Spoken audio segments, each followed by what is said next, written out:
I think आप लोगों को मेरी साउंड आ रही होगी। कुछ टेक्निकल ग्लिच रहा तो बताइएगा कमेंट में। नमस्कार, मैं हूं कौशिक और आप लोग लाइव देख पा रहे हो मुझे। मैं आज कल कल न्यूज़ नहीं बना पाया था क्योंकि थोड़ा बाहर गया हुआ था। आज सुबह ही आया हूं कागज़ नगर और मैंने नेशनल न्यूज़ भी बना रखी है। अगर आपने नहीं देखी है तो देख लीजिएगा, चैनल पे अवेलेबल है। और जैसे ही ये वीडियो ख़त्म होगी आपको लिंक मिल जाएगी उसकी। क्या है ना, आजकल नेशनल 10 इंपॉर्टेंट खबरें सिर्फ 3 मिनट के अंदर में आप लोगों को मैं बता रहा हूँ। इससे आप लोगों को हर तरह का न्यूज़ मिलेगा, ठीक है ना। हो सकता है कि आज शाम को न्यूज़ आए ना आए, कोई वो नहीं है, क्योंकि पावर का बहुत प्रॉब्लम हो रहा है, सिग्नल का बहुत प्रॉब्लम हो रहा है। बार बार सिग्नल आने जाने से जो है बहुत परेशानी हो रही है। मैं जनरली सुबह 9 साढ़े 9 तक नेशनल न्यूज़ दे देता हूँ, लेकिन आज 11 बज गई सिग्नल के चक्कर में। तो सबसे बड़ी चीज़ जो है उस पे हम लोग आज एक-एक करके चर्चा करेंगे। आपके कमेंट्स भी मैं लूँगा, आपके कमेंट्स के हिसाब से मैं आपके जवाब देने की भी कोशिश करूँगा। तो सबसे पहला जो बेसिक टॉपिक है उसके ऊपर चर्चा करते हैं, जो कि हम सबकी सबसे बड़ी परेशानी है आज की, वो है मौसम। मौसम ऐसा बना पड़ा है ना जिसकी वजह से काम पे जाना मतलब मुहाल हो गया है। आप बाज़ार में कुछ लेने जाएँगे, नहीं जा पाओगे, कुछ बेचने जाओगे, नहीं जा पाओगे, आप कुछ सोच के निकलोगे घर से कि फला काम करना है, नहीं कर पाओगे। तो ऐसा हो रुका है मौसम, पिछले 3 दिनों से लगातार बारिश हो रही है। हो सकता है कि 1-10 मिनट के लिए रुक जाए, लेकिन लगातार गिर ही रही है, रुकने का नाम ही नहीं है। और ये सिर्फ कागज़ नगर की हालत नहीं है दोस्तों, पूरे देश में ऐसा चल रहा है। मैं आप लोगों को चार्ट दिखाना चाहूँगा, आप देख सकते होंगे, आप फ्लिकरिंग हो रही है करंट की बार बार। मैं आप लोगों को चार्ट दिखाना चाहूँगा दोस्तों, जिसमें आपको आने वाले 3 दिनों का डेटा दिखाई देगा। तो सबसे पहले चार्ट पे नज़र डालिए। ये इंडिया का मैप का 3 चार्ट आपको दिख रहा होगा। एक्चुअली क्या है, अभी जहाँ पे रेड मार्क है वहाँ रेड जोन है, जहाँ ऑरेंज मार्क है वहाँ ऑरेंज जोन है, जहाँ ग्रीन मार्क है वहाँ बारिश नहीं हो रही है, कोई दिक्कत का बात नहीं है। तो अब मैं चार्ट को हटा देता हूँ। अब आते हैं मुद्दे पे कि क्यों ऐसा हो रहा है। मैंने ऑलरेडी न्यूज़, जो लोग देखते हैं मेरा, उनको पता है कि मैंने ऑलरेडी बोल रखा था कि इस साल बारिश ना के बराबर है, क्योंकि सुपर एल नीनो चल रहा है ऑस्ट्रेलिया न्यूजीलैंड के तरफ में, और सारे बादल खींच करके वो उधर ले जा रहे हैं पैसिफिक ओशन के तरफ। लेकिन क्या हुआ है, अचानक से एक चक्रवात क्रिएट हुआ है इंडोनेशिया की तरफ। तो इंडोनेशिया से एक चक्रवात, बहुत तेज चक्रवात है ये दोस्तों, मतलब ऐसा नहीं कि कुछ घंटे रुका खत्म हो गया। ये लगातार 5-7 दिनों तक चलने वाला चक्रवात था, जो कि क्रिएट हुआ इंडोनेशिया की तरफ से, और ये पहले बांग्लादेश को हिट किया है। बांग्लादेश में क्या हुआ है, इनका जो मेन एनर्जी सोर्स है एलएनजी गैस पाइपलाइन, वो फट गया है। पिछले 3 दिनों से बांग्लादेश के 70% जगहों पे करंट नहीं है। ऐसी हालत बनी हुई है, क्योंकि वहाँ पे जो करंट है ना वो कोयले से नहीं बनाते लोग, एलएनजी से जो है लिक्विफाइड नाइट्रोजन गैस से, नेचुरल गैस से जो है पावर क्रिएट करते हैं, ठीक है ना। तो वो पाइप जो लोग वो खींचते हैं, वो पाइप फट चुकी है। इसके वजह से वहाँ का काम धंधा, शहर में करंट, सब कुछ बंद पड़ा हुआ है। 70% बांग्लादेश अंधेरे में है। उसके बाद में ये चक्रवात ने जो है इंडिया को हिट किया, कहाँ, उड़ीसा के तरफ आकर के। उड़ीसा में इतना जोरदार हिट था ये कि करीब करीब 1 लाख से ज्यादा लोगों को जो है ना अपने घरों से रेस्क्यू करके बाहर ले जाना पड़ा। उड़ीसा देखिए पूरा तटीय इलाका है और जंगल वाला इलाका है। जहाँ पे तट है वहाँ तूफानों ने मतलब तबाही मचा रखी है, जहाँ जंगल है वहाँ पेड़ गिर करके, रास्ते खराब होकर के तबाही मचा रखे हैं। तो इस वजह से 1 लाख से भी ज्यादा लोगों को उनके घरों से निकाल के रेस्क्यू करना पड़ा है। और प्रभाव देखिए इसका इतना है, हिमाचल तक के जो है बारिश तूफान वहां पे दिखाई दे रही है। थोड़ा बहुत मानसून की हवा हिमाचल पहुंच ही रही थी कि इस चक्रवात ने उसको और 10 टाइम्स भारी बना दिया है। बादल फट रहे हैं, वहां पे लैंडस्लाइड्स हो रही हैं। जो लोग रास्तों से जा रहे हैं, पहाड़ी रास्तों से, अचानक पहाड़ उनके सामने खसक के बाहर गिर जा रहा है। तो बहुत परेशानी हो रही है। तो सरकार ने बोल के रखा है कि पहाड़ियों पे कोई ड्राइव नहीं करेगा। ड्राइव नहीं करेगा का मतलब क्या, आप सोच के देखिए, जो पहाड़ पे ये लोग लॉरियों में माल भर के ले जा रहे हैं, किराना वगैरह का सामान लॉरियों में ही जाता होगा, ट्रेन तो वहाँ है नहीं। तो वो लॉरियाँ वहाँ पे जाके फंस गई हैं, किराने का शॉर्टेज हो रहा है, 5 रुपए में मिलने वाली चीज 7 रुपए 10 रुपए में बिक रही है। इतनी बुरी परिस्थिति है इस एक चक्रवात के कारण। लेकिन एक चीज इससे क्या हुई है, जो बारिश नहीं होने वाली थी इस साल, वो हो गई है। इससे किसानों को थोड़ी सी रिलीफ मिली है। खैर, ये चक्रवात उड़ीसा से घुसने के बाद में आज की तारीख में क्या है, ये बिलासपुर रायपुर के एरिया में छत्तीसगढ़ तक पहुंच गया है। अब ये धीरे धीरे और ऊपर की ओर मूव करेगा, वेस्ट में ऊपर की ओर मूव करेगा, सीधे सीधे नहीं जाएगा। तो ये क्या करने वाला है, कल कल जो है ये हमारे नागपुर के ऊपर में मुल्ताई वगैरह जो जगह है जहाँ से ताप्ती रिवर निकलती है, वो एरिया में ये घुसने वाला है कल। तो आज के तारीख में क्या है, जो हमारा पखांजोर कांकेर का इलाका है, चंद्रपुर है, कागज नगर है, और ये जो रायपुर से 200-300 किलोमीटर के अंदर में जितनी भी एरिया है रायपुर बिलासपुर से, ये सारी जगहों पे जो है रेड अलर्ट घोषित किया गया है। तेलंगाना में ऑरेंज अलर्ट है। ऑरेंज अलर्ट, रेड अलर्ट सब कुछ मैं आपको डिटेल में बताऊंगा। फिर आप सोचिए, यहाँ पे ऑरेंज अलर्ट में ये हाल है, सुबह से बारिश गिर रही 3 दिन से लगातार। तो सोचिए जहाँ पे रेड अलर्ट है वहाँ क्या हाल होगा, जहाँ पे ये तूफान हिट कर रहा है, जा रहा है जैसे जैसे, और ये कम भी नहीं हो रहा, जमीन पे आ गया है समुद्र छोड़ के, फिर भी ये कम नहीं हो रहा, लगातार पहाड़ों से पठारों से टकराते जा रहा है, लेकिन इसकी गति बनी हुई है। ये कल क्या करेगा, कल ये जाएगा आपका मुल्ताई, खंडवा, अमरावती वाले रेंज में। तो इससे क्या होने वाला है, या जो बुल्डाना वाला एरिया है, अपर बुल्डाना या फिर खंडवा, फिर आपका ओमकारेश्वर वाला इलाका मध्य प्रदेश का, ये सारे जगह पे कल हिट करेगा। बहुत तेज बारिश होगी। जो लोग महाराष्ट्र से देख रहे हैं, चिकलदरा मत जाओ, कल जान पे आ जाएगी, वहां पे बहुत खतरा चल रहा है। यहाँ पे भी मैं बता दूं, घाट सेक्शन में गाड़ी मत चढ़ाओ, केरा मेरी मत जाओ, आदिलाबाद मत जाओ, अभी प्लान कैंसिल कर दो। कोई नदी नाला पार करना है तो प्लान कैंसिल कर दो। अपना जो यहाँ से कागज नगर से जो लोग चंद्रपुर इत्यादि जाते हैं, बीच में वर्धा नदी आती है, पेन गंगा जिसे बोलते हैं हम लोग, ये बेसिन बहुत खतरनाक हो चुका है, बहुत पानी है इसमें, अभी मत जाइए कार लेके किधर भी। इसके अलावा आप लोगों को बता दूं कि परसों क्या होगा। परसों नर्मदा नदी और जो अपनी ताप्ती नदी है, इसके बीच में, मतलब भरूच और सूरत के बीच में से होते हुए ये अरब की खाड़ी में चला जाएगा। जी हाँ दोस्तों, अरब सागर में जाने तक का इसका पावर है। तो परसों थोड़ा सा बारिश कम होगा अपने इधर, ये पूरा मैं आपको डिटेल में बताया। अभी क्या क्या है आपको बता दूं कि ये बंगाल की खाड़ी का चक्रवात है, आज छत्तीसगढ़ और विदर्भ को हिट किया है। कल ये खंडवा मेलघाट इलाके में हिट करेगा। परसों ये नर्मदा ताप्ती सिंक से होते हुए बाहर निकल जाएगा। इतना ये है। अच्छा, ऑरेंज अलर्ट वालों की बात कर दूं तो ऑरेंज अलर्ट में कलेक्टर के पास में पावर दे दिया रहता है कि आपकी मर्जी, आपको स्कूल कॉलेजेस बंद करने हैं या नहीं करने हैं। हाँ, लेकिन रेड अलर्ट में ऐसा नहीं है। कलेक्टर से भी वो पावर छीन लिए जाते हैं। सेंट्रल गवर्नमेंट स्ट्रिक्टली वहां पे प्रोहिबिट कर देती है कि कैसे भी करके स्कूल कॉलेज बंद करना है तो है। तो आप देख रहे होंगे मंचिरियाल में स्कूल बंद है, आदिलाबाद में बंद है, अपने यहाँ है नहीं है, मतलब असमंजस सा लोग फील कर रहे हैं वहां बंद है या क्यों नहीं। तो ऑरेंज अलर्ट में है अपन, तो यहाँ पे कलेक्टर के हाथ में, वो समझेंगे कि बंद करना है नहीं करना है। खैर, आप लोगों को मैं बता दूं कि ये 2 दिन, आज कल, आज तो हो गया, कल और परसों थोड़ा सा सावधान रहिए। अपना छोटे छोटे अगर आपके बच्चे हैं तो स्कूल मत भेजिए, क्योंकि बहुत परेशानी होगी। छोटे बच्चे, महिलाएं और जो उम्र दराज लोग हैं, इन तीनों को बहुत वल्नरेबिलिटी है, कहीं पे भी कुछ भी प्रॉब्लम हो सकता है। तो अच्छा है कि आप घर में बैठो, टीवी देखो, आराम से रहो। करंट भगवान की दया से आ रही है ठीक ठाक, तो कोई इससे प्रॉब्लम नहीं है। दूसरी बात ये बता दूं, जो नदियों का सिस्टम है अपना, पेनगंगा आती है महाराष्ट्र के अपने बुल्डाना से, फिर एक वर्धा नदी आके उसमें जुड़ती है आदिलाबाद कोरपना के पास में, कहाँ से, वर्धा से आती हो। फिर ये दोनों मिलके जो है वर्धा नदी बन के चलते हैं, पेनगंगा जिसे हम टोंकनी के पास देखते हैं वो। इसमें बहुत पानी है, हमने न्यूज में भी बताया था कि ऊपर से डैम छोड़ रहे हैं, पानी आने वाला है। तो आष्टी ब्रिज कोई क्रॉस नहीं करने का, पोलसा ब्रिज कोई क्रॉस नहीं करने का। अपना, अगर आप जा भी रहे हो मत जाओ, लेकिन अगर आप जा भी रहे हो टोंकनी, तो टोंकनी मंदिर के अलावा और कहीं नहीं जाने का, समझ गया ना। एकदम वल्नरेबल एरिया हो गया है, पानी कभी भी कितना भी बढ़ सकता है, आपकी गाड़ी भी डूब सकती है, आप भी डूब सकते हो। तो अगर आप लॉन्ग लॉन्ग जर्नी प्लान कर रहे हो, अभी इस नदी में मत करो। दूसरी तरफ प्राणहिता में ये जाके मिलता है। प्राणहिता में क्या होता है, अपनी पेनगंगा आती है, वहाँ छत्तीसगढ़ से वेनगंगा आती है, पेनगंगा में भी पानी है, वेनगंगा में भी पानी है। तो स्वाभाविक सी बात है, बेजूर के तरफ में जो अपनी प्राणहिता नदी है, वहां पे भी बहुत पानी होगा। फिर ये प्राणहिता नदी जाती किधर है, कालेश्वरम जाके गोदावरी में मिलती है, गोदावरी में भी बहुत पानी है। और वहां से आगे इंद्रावती नदी भी पानी जो है लेकर के आ रही है छत्तीसगढ़ से। तो पूरा गोदावरी का जो सिंक सिस्टम है, ये पूरा पानी वाला हो जाएगा।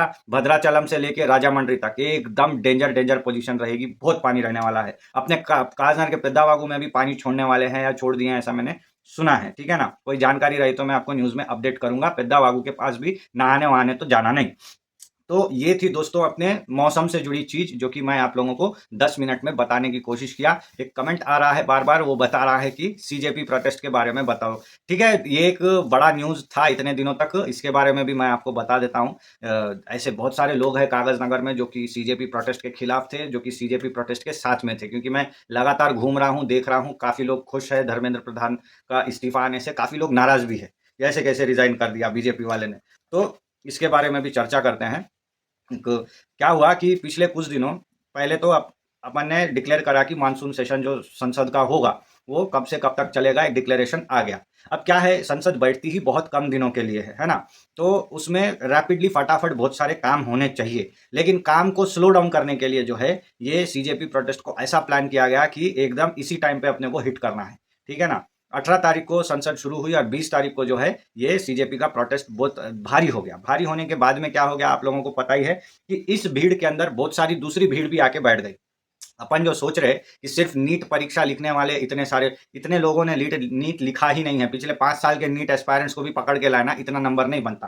खैर जो भी हो, नीट का इतने सारे एस्पायरेंट्स तो थे नहीं, इसमें बहुत सारे अलग अलग भीड़ ने भी आके जो है मतलब अपना ये किया है। कुछ भीड़ जो है, आप लोगों ने वीडियो देखा ही होगा, कुछ लोगों ने उसका मजा लिया, कुछ लोगों को बहुत बुरा लगा। मोदी को कैसे एमसीबीसी किया गया, बीकेएल किया गया, आप लोग समझ ही रहे होंगे। सोशल मीडिया में लाइव हूं मैं, रिस्ट्रिक्ट नहीं होना चाहता।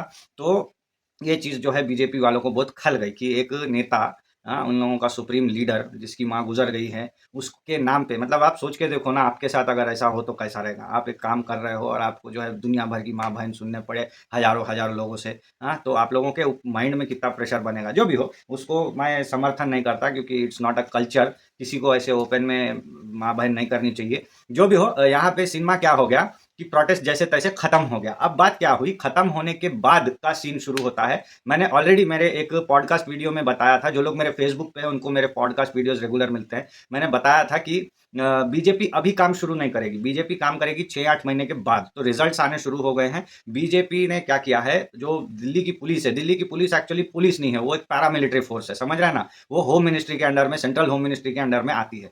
तो they have took the action. उन लोगों ने जो है फोटोज क्लियर किए हैं सीसीटीवी से, और जो है अलग अलग उन लोगों के मीडिया के जितने भी वीडियोज हैं, क्लिप्स है, सोशल मीडिया के क्लिप्स है, सबको जो है उन लोगों ने खंगाला है। जो लोग माँ बहन करते दिख रहे थे, जो लोग तोड़फोड़ करते दिख रहे थे, जो लोग प्रोटेस्ट करते हुए दिख रहे थे, हाँ, सबके ऊपर जो है एक एक स्क्रीनशॉट निकाल के इन लोगों ने सेव कर दिया है। अब विषय क्या है, यहाँ पे प्रोटेस्ट करना इलीगल नहीं है। उन लोगों ने परमिशन लिया था, दिल्ली पुलिस ने परमिशन दिया भी था, और ये लोग जंतर मंतर पे प्रोटेस्ट कर भी रहे थे। प्रॉब्लम ये है कि आप संसद के पास नहीं जा सकते प्रोटेस्ट करने। संसद वाला जो इलाका है, वो इलाके में कोई भी प्रोटेस्ट नहीं कर सकता। तो उसका जो लास्ट पॉइंट है, मतलब ज़्यादा से ज़्यादा आप कितना दूर जा सकते हो, ज़्यादा से ज़्यादा आप जंतर मंतर तक जा सकते हो। वहां से और आधा 1 किलोमीटर दूर पे है संसद, तो वहीं पे रोक लेते हैं। आप वो तोड़ के और आगे जाओगे तो ये मुश्किल वाली बात है। तो जो भी हो, ये जो है इलीगल काम हो गया कि आप तोड़ के और आगे जाने की कोशिश की। तो आगे जो जो मिला, सब लोगों को जो है ढूंढा गया, उनके ऊपर में केस बुक किया गया। तो करीब करीब 2876 केसेस लोगों ने बुक किए हैं दोस्तों। समझ रहा ना, दिल्ली पुलिस के पास इतने चेहरे क्लियर डेटा के साथ है, किसने क्या किया है, सारा जानकारी इनके पास में रखा हुआ है। अब कल क्या हुआ, बीजेपी ने जो है सोचा कि चलो, सोनम वांगचुक ने कहा था कि जो इनोसेंट प्रोटेस्टर्स हैं उनके ऊपर से केस हटा दिया जाए। तो उन्होंने कहा है कि हाँ भाई, हम इनोसेंट केसेस पे लोगों पे से केस हटा देंगे। एक शर्त रखी है कि जो लोग के पास में नीट का हॉल टिकट होगा, इस साल का या पिछले साल का या पिछले साल का, हाँ, कभी तो भी नीट का एग्जाम लिखा होगा किसी प्रोटेस्टर ने, तो उसका केस माफ होगा। अदरवाइज उसके ऊपर केस होने वाली है।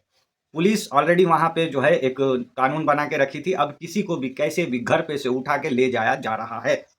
अब ये लोग जो प्रोटेस्ट में तोड़फोड़ कर रहे थे, मां बहन कर रहे थे, पुलिस अब इन लोगों की अच्छे से खैर ले रही है। तो ये अभी स्टेटस है इस सीजेपी प्रोटेस्ट का। और जो सीजेपी के अध्यक्ष है अभिजीत दीप के, उन्होंने खुला स्टेटमेंट दे दिया है कि ये जो तोड़फोड़ करने वाले 2800 लोग हैं, 2876 लोग, इनसे हमारा कोई लेना देना नहीं, हम जंतर मंतर पे ही साइलेंटली प्रोटेस्ट कर रहे थे। ऐसा उन्होंने स्टेटमेंट दिया है ऑफिशियली।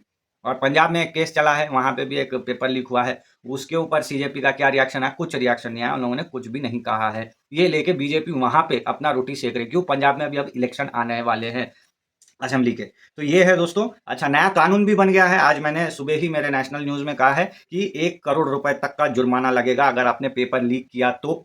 अगर आपने पेपर लीक करवाया तो, मतलब आप नकल से पेपर ले रहे हो तो भी आप अंदर, आप नकल के लिए पेपर दे रहे हो तो भी आप अंदर। 10 साल तक की जेल और 1 करोड़ रुपए जुर्माना। और ये जो लोग हैं 2876 लोग, इन पे जो केस हुआ है, अब इनसे क्या किया जाएगा, इनका पासपोर्ट का जो अधिकार है वो इनसे छीन लिया जाएगा। मतलब अगर इनके पास पासपोर्ट है, इट शुड बी सीज्ड, खत्म। और क्योंकि पासपोर्ट जो है बायोमेट्रिक ऑथेंटिकेटेड होता है, तो इन लोग क्या करेंगे, आधार से लिंक उठा करके पासपोर्ट को सीज कर देंगे अपने आप। आपको ला के देने की भी जरूरत नहीं है। सो आप जो देश छोड़ के बाहर जाने की सोचोगे, नहीं जा पाओगे। बहुत सारे लोग होता है ना कि फिलीपींस जाके, उज्बेकिस्तान जाके हम पढ़ाई, किर्गिस्तान जाके जो है हम डॉक्टरी का पढ़ाई करेंगे। यू कांट गो, बिकॉज आपका पासपोर्ट सीज हो गया है या होने वाला है। दूसरी चीज, आप लोगों का जो है, आप कभी भी गवर्नमेंट का कोई भी एग्जाम नहीं दे पाओगे, नीट नहीं लिख पाओगे, सरकारी नौकरी के लिए आप एलिजिबल नहीं हो, आप कुछ भी नहीं कर पाओगे, सीधी बात। तो आपने जो है जोश जोश में आके, हाई में आके, समझ रहे ना, हाई का मतलब बहुत सारे लोग जानते हैं, बहुत सारे नहीं समझते। जेन जी की भाषा में हाई का मतलब क्या होता है, नशे में रहना। सो बहुत सारे लोग हाई में जाकर के आए, चलो आज सरकार की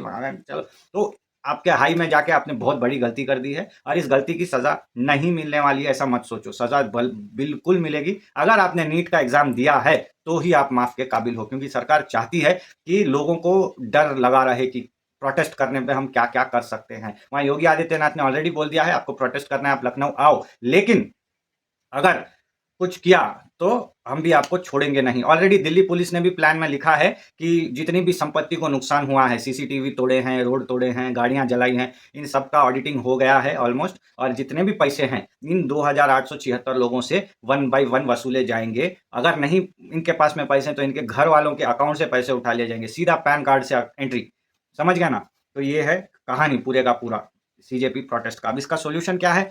सोल्यूशन तो बहुत बड़ा है, उसके बारे में कभी किसी और वीडियो में बताऊंगा। मैं ऑलरेडी मेरे दूसरे पॉडकास्ट में भी बताया था कि बहुत सारे ऐसे लोग हैं जो सिर्फ प्रॉब्लम्स बताते हैं, ये प्रॉब्लम है, वो प्रॉब्लम है, हाँ सोल्यूशन कोई नहीं बोलता। तो कोई अगर ऐसा आपको मिल रहा है, नेता, अभिनेता, पत्रकार या कोई इन्फ्लुएंसर जो सिर्फ सोशल मीडिया पे सवाल उठाता है, खुद उसके पास जवाब नहीं होता। बहुत सारे होते क्रांतिकारी, ये यहाँ रोड टूटा है, वहाँ लाइन टूटी है, ये खराब है, वो खराब है, सरकारी अस्पताल खराब है, सरकार खराब है। हाँ भाई, सरकार खराब है, आप वो आइडेंटिफाई कर रहे हो, बहुत अच्छी बात है, लेकिन सॉल्यूशन क्या है इसका वो भी तो बताओ, है ना? तो जिनके पास सॉल्यूशन नहीं है ना दोस्तों, उनको कभी भी फॉलो मत कीजिए, ये लोग बहुत टॉक्सिक होते हैं।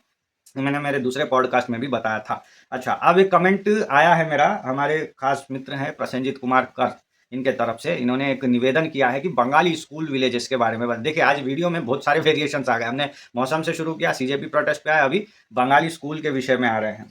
बंगाली स्कूल का विषय है ईसगांव वालों के लिए, ये बहुत बड़ा विषय नहीं है। मे भी कागज नगर के जो लोग हैं वो शायद अभी वीडियो देखना बंद भी कर देंगे, क्योंकि ये उनका टॉपिक है नहीं। लेकिन ये बंगाली स्कूलों का विषय जो है बंगाली कैंप के लिए है। अभी बंगाली कैंप की बात करूं तो बंगाली कैंप है अपने यहाँ पे 3, एक है नजरुल नगर, एक है लक्ष्मीपुर और एक है रविंद्र नगर।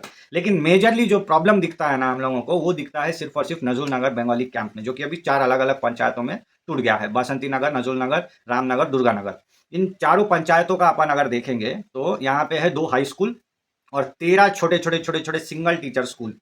समझ रहे हैं ना? पहले आपको स्कूल क्यों बना, क्या बना, इसको जो है इलेबोरेटली समझना है, फिर उसके बाद मैं लास्ट में सोल्यूशन पे आऊंगा।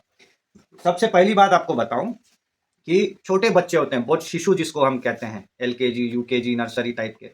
अब शिशु शिशु के जो माता पिता है वो 2 टाइप के रहेंगे, या तो पैसे वाले या तो गरीब। तो पैसे वाले क्या करेंगे, नज़दीक में कहीं पे भी खुद बाइक पे बिठा करके जो है ले गए प्राइवेट स्कूल में, या ऑटो में छोड़ दिया कि भाई ऑटो ले जाओ इनको, एक प्राइवेट स्कूल में पढ़ा रहे हैं, समझ रहे हैं, सब कुछ मतलब ओके है, जैसा कि एक नॉर्मल स्कूल होता है वैसा। जो गरीब है, जो पैसे नहीं लगा सकते अपने बच्चों के लिए, वो क्या करेंगे, वो सबसे पहले अपने बच्चे को भेजेंगे आंगनवाड़ी में।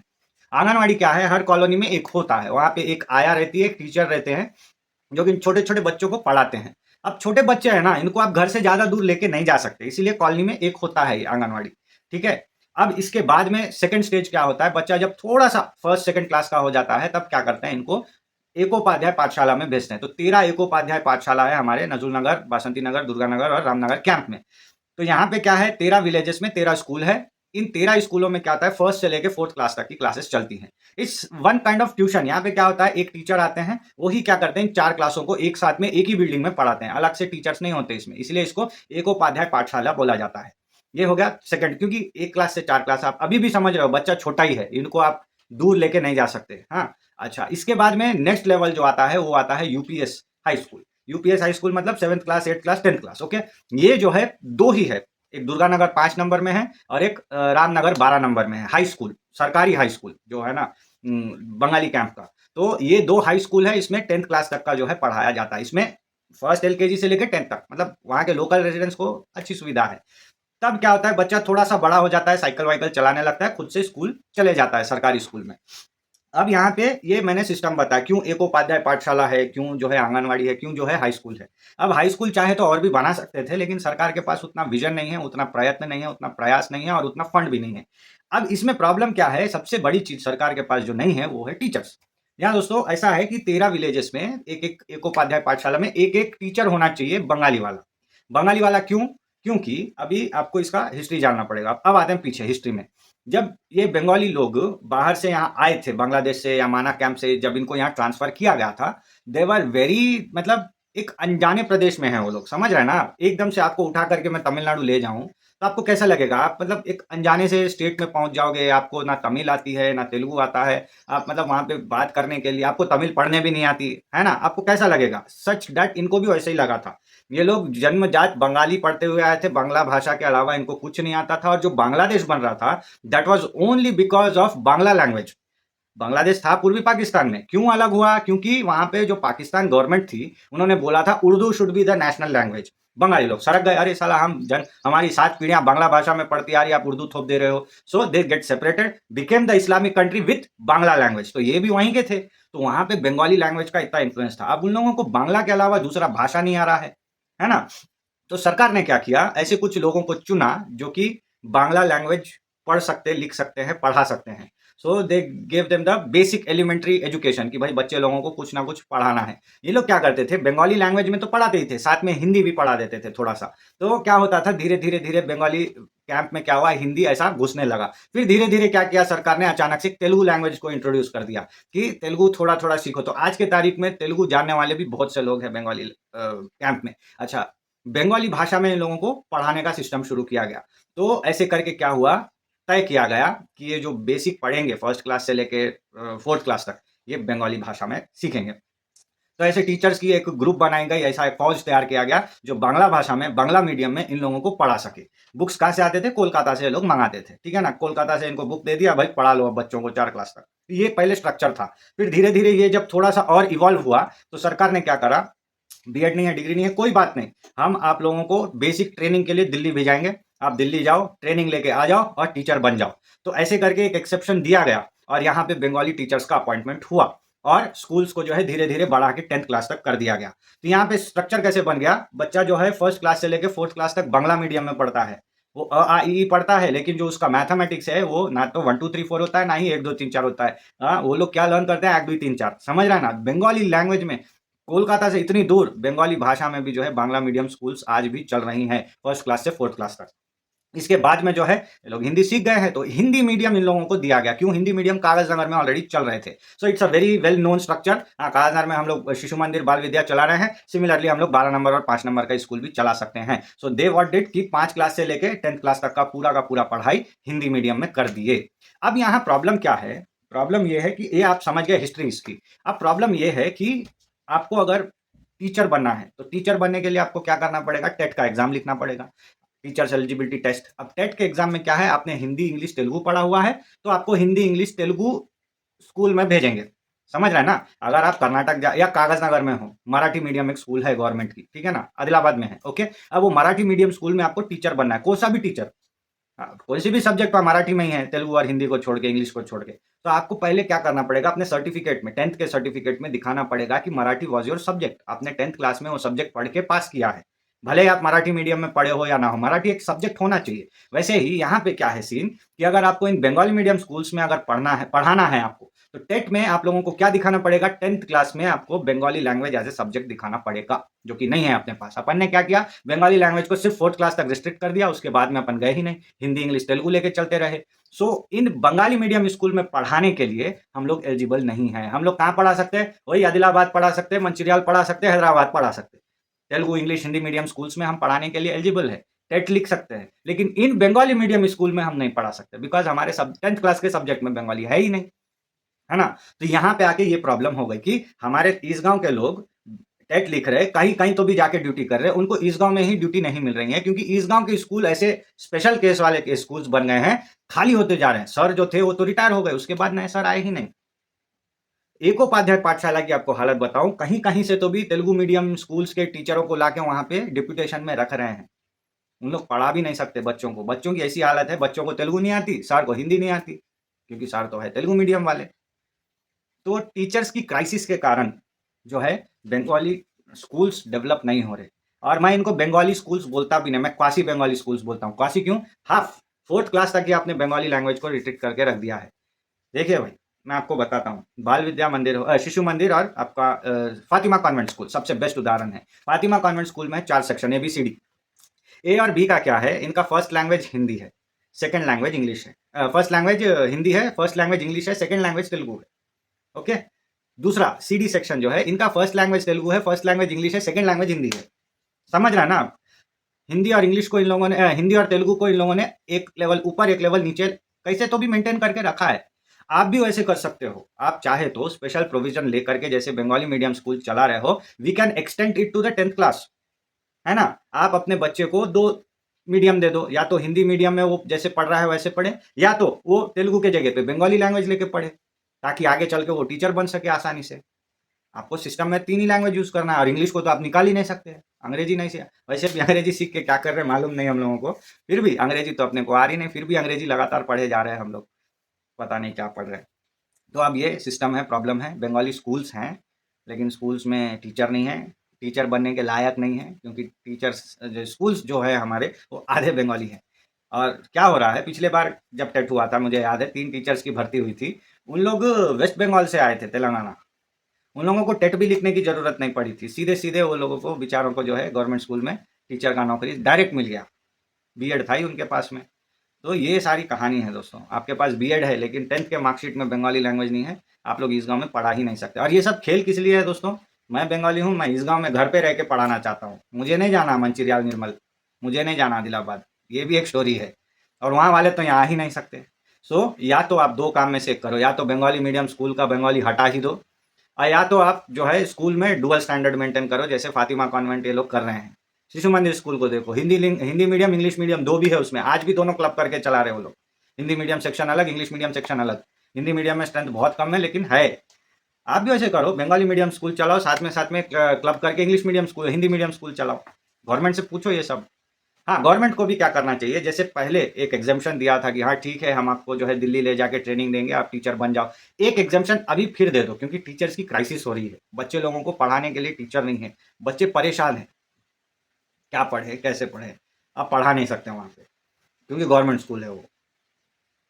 तो एक एग्जामेशन गवर्नमेंट को अभी फिर से देना चाहिए। जो बंगाली जानते हैं, बंगाली में पढ़े हैं, 4th तक पढ़े हैं, 10th तक ना ही सही, ऐसे लोगों को टीचर बनने का मौका दीजिए। टेट का एग्ज़ाम थोड़ा साइड लाइन करके इन लोगों को स्पेशल ट्रेनिंग दिला के लाइए और स्कूल में टीचर बनाइए। और अगली बार के इन लोग रिटायर होने तक, अगली बार के रिक्रूटमेंट के लिए जो है ये व्यवस्था तैयार कर लेनी चाहिए गवर्नमेंट स्कूल्स को, कि हम यहाँ पे 2 बफर जोन्स में स्कूल चलाएंगे।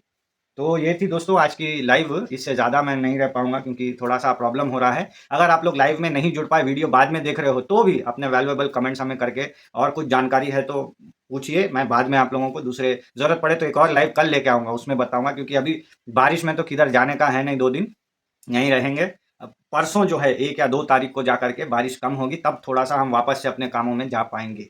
मिलेंगे अगले वीडियो में। बोल नहीं सकता शाम में वीडियो डालूँगा या नहीं डालूँगा लोकल न्यूज़। फिर भी कोशिश करूँगा कि शाम में लोकल न्यूज़ बनाऊँ। धन्यवाद।